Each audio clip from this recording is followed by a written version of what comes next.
जय माता दी मित्रों, हर हर महादेव मित्रों। आप और आपके पूरे परिवार को हमारी संस्थान की तरफ से ढेर सारी शुभकामनाएं आगामी शिवरात्रि की, यानी आने वाली जो शिवरात्रि है उसके बारे में हम चर्चा करने वाले हैं इस वीडियो के माध्यम से। शिवरात्रि कब है, किस तिथि को है और किस दिन मनाई जाएगी, इसके साथ साथ शिवरात्रि की पूजा पाठ और शुभ मुहूर्त कब का रहने वाला है, कौन सा समय रहने वाला है। साथ ही साथ मैं आपको इस वीडियो के माध्यम से बताऊंगा कि शिवरात्रि पर व्रत का समय क्या रहने वाला है और इसके बाद संपूर्ण जानकारी देंगे जिसमें इस शिवरात्रि से 12 राशियों पर क्या क्या प्रभाव पड़ेगा उसके बारे में भी संपूर्ण जानकारी देंगे। इसलिए मैं आपको कहूँगा पहले ही कि वीडियो थोड़ी बड़ी हो सकती है, इसलिए वीडियो को अंत तक जरूर देखें क्योंकि इसमें आपको बहुत सारी ऐसी बातें जानकारी मिलेंगी जिससे आपको आपके बारे में, आपकी जो समस्याएं उनके बारे में संपूर्ण जानकारी मिलेंगी हमारी इस वीडियो के माध्यम से। तो इसलिए वीडियो को अंत तक जरूर देखें। चलिए तो बात करते हैं महाशिवरात्रि जो इस बार पड़ रही है वो किस तिथि को और किस दिन पड़ रही है। देखिए, हर साल महाशिवरात्रि फाल्गुनी माह को कृष्ण पक्ष की चतुर्दशी तिथि को मनाई जाती है और ये साल में 2021 में ये जो तिथि है वो 11 और 12 मार्च को पड़ रही है। तो इसी कारण जो महाशिवरात्रि है वो 11 मार्च और 12 मार्च यानी दोनों ही दिन मनाई जा सकती है। उसमें कुछ चीज़ें हैं वो मैं आपको बताऊंगा कि इसका कारण क्या है कि 11 और 12 मार्च को क्यों मनाई जाएगी, उसके बारे में भी मैं आपको जानकारी दे देता हूँ। देखिए, महाशिवरात्रि इस बार जो मार्च 2021 में पड़ रही है 11 मार्च को, वो जो आरंभ हो रही है यानी महाशिवरात्रि का जो आरंभ रहने वाला है वो 2:16 से आरंभ होगा और 12 मार्च 2021 को यानी अगले दिन शुक्रवार के दिन ये 3:40 पर महाशिवरात्रि का अंत होगा, यानी वो खत्म हो जाएगी। तो 11 से 12 मार्च दोनों ही दिन आप महाशिवरात्रि मना सकते हैं। अब अगर हम बात करें, क्योंकि आप में से बहुत सारे लोग हैं जो महाशिवरात्रि पर व्रत रखते हैं, पूजा पाठ करते हैं, तो वो कंफ्यूज होंगे कि व्रत किस दिन रखना है, कब रखना है और पूजा पाठ किस समय करनी है, उसके बारे में भी मैं आपको बता देता हूँ।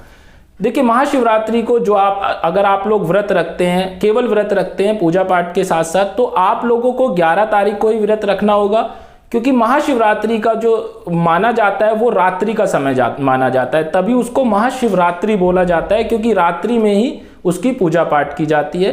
रात्रि का व्रत रखने से ही वो संपूर्ण होती है। तो अगर आप 11 तारीख को व्रत रखेंगे तो 11 तारीख की रात्रि को ही वो आपका जो व्रत है उसका उद्यापन होगा। और अगर आप केवल और केवल पूजा पाठ करते हैं तो उसके लिए मैं आपको अभी आगे जो आपको जानकारी देने वाला हूँ उसमें आप देख सकते हैं कि केवल अगर आप लोग पूजा पाठ करते हैं, व्रत नहीं रखते हैं, तो जो पहर आने वाले हैं पूजा पाठ के, तो वो 4 पहर होते हैं, उसमें से आप किसी भी पहर में पूजा पाठ कर सकते हैं, उसमें कोई भी आपको परेशानी नहीं रहने वाली है।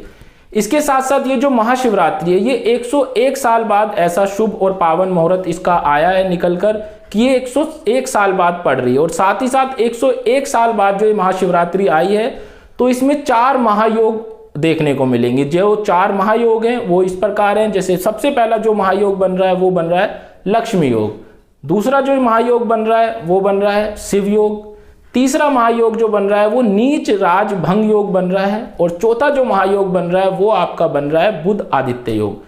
और ज्योतिष शास्त्र में इन चारों महायोगों को बहुत महत्वपूर्ण माना गया और इसी 4 महायोगों के कारण 12 राशियों को लाभकारी और चमत्कारी प्रभाव देखने को मिलेंगे। उसके बारे में भी वीडियो के अंत में मैं आपको जानकारी दूंगा।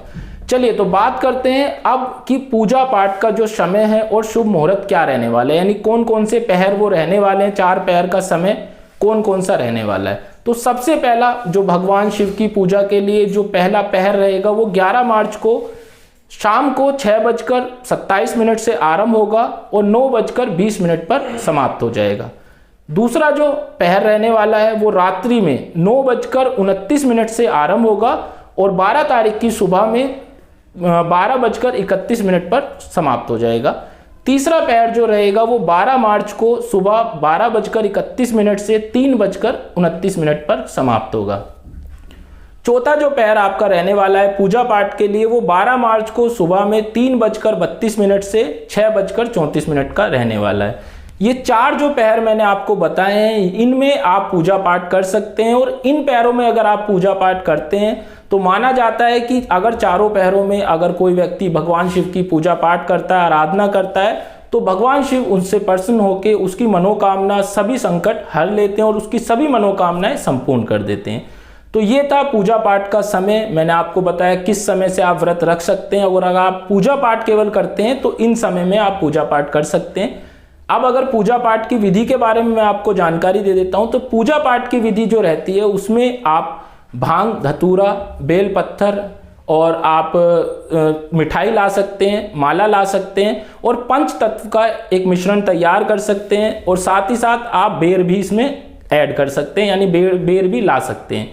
इसके बाद आप लकड़ी की माता लक्ष्मी की और भगवान शिव की जो मूर्ति बनाएंगे, लकड़ी की मूर्ति ला सकते हैं। उसको पंच मिश्रण, जो आपका मिश्रण तैयार है, उससे उसको अभिषेक करेंगे और उसके बाद उसको माला धारण कराकर आप भगवान शिव का जाप भी कर सकते हैं और माता पार्वती की पूजा भी कर सकते हैं, जिससे आपकी सभी मनोकामनाएं संपूर्ण होगी। और जो पहर मैंने आपको बताए हैं उसमें ये पूजा आप कर सकते हैं।